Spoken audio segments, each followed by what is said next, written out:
as of today, 41% of America's entire Navy's active battleships have been deployed to the region in and around the Strait of Hormuz. In the immediate region, we're talking Gulf of Oman, the Arabian Sea, east of the Strait, and a little beyond, we've got 3 aircraft carrier groups with the USS George H.W. Bush arriving late last week.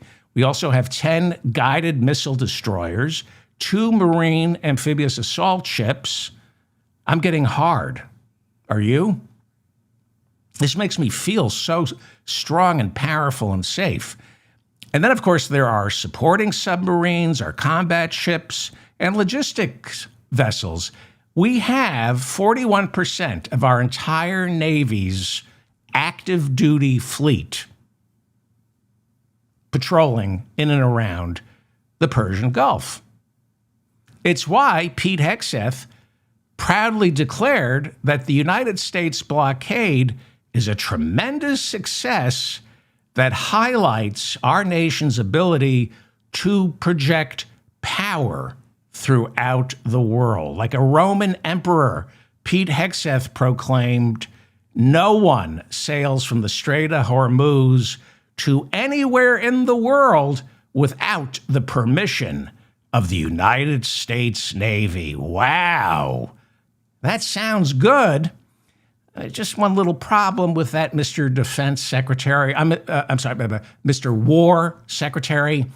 The reason we already had close to 50,000 troops stationed in and around the Persian Gulf, the reason we fought the first Gulf War and probably the second was to make certain nobody could ever disrupt the flow of oil leaving the Persian Gulf like you're doing right now. Yeah, I know you get off killing Muslims, Mr. War Secretary, but to refresh your memory, since the end of World War II, it has been our nation's policy to spend whatever it takes on military hardware to ensure that nobody can prevent oil, the lifeblood of the world's engine of capitalism. Nobody could ever prevent that from leaving the Persian Gulf, including you. Trillions spent. So the Strait of Hormuz and the Persian Gulf would never be blockaded. It's why we toppled Iran's leadership in 1953 when their democratically elected Prime Minister Mohammad Mossadegh declared that Iran's oil, he foolishly believed, belonged to Iran and not Great Britain.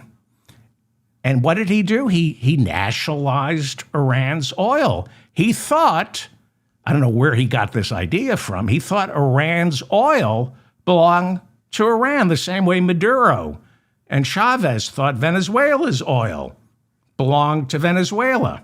So in 1953, our CIA staged a coup and we installed the Shah, who became one of America's and the United Kingdom's strongest allies in the Middle East. And like a good Western ally, the Shah let the West keep Iran's oil. To make sure the Iranian people were okay with that, the Shah would personally yank out the fingernails of anyone who disagreed. That would be SAVAK, trained by Stormin' Norman Schwarzkopf's father.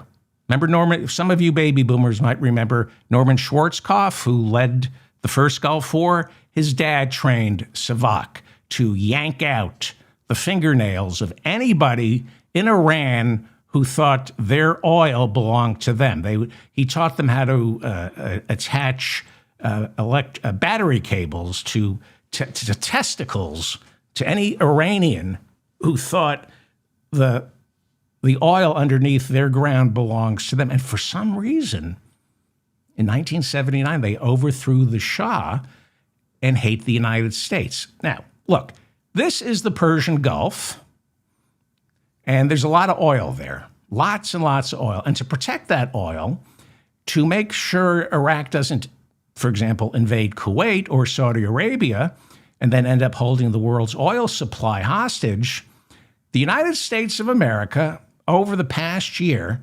invested trillions and trillions of dollars. We sent American soldiers to fight and die over this very special sliver of the globe.